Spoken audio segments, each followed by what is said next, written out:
Bien, bonjour à tous. Ce début de semaine commence plutôt calmement sur les marchés financiers avec des marchés en hausse dès les premières heures de cotation lundi matin.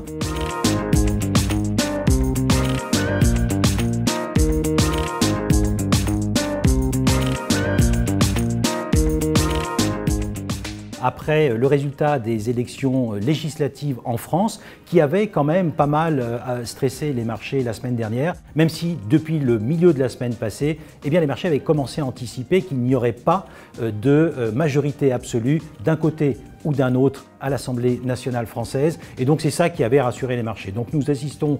depuis l'ouverture lundi à une remontée des marchés d'actions et notamment du CAC 40 qui ouvre lundi matin en hausse de près de 1% dès les premières heures de cotation. Et puis surtout sur les niveaux des taux d'intérêt, des taux d'intérêt français à 10 ans, les fameux taux longs OAT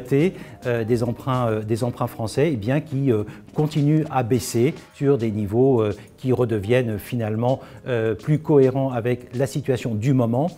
Nous avons donc un écart de rendement entre les taux français et les taux allemands qui s'est réduit depuis les niveaux les plus hauts atteints au milieu de la semaine dernière, autour de 60 points de base, ce qui représente quand même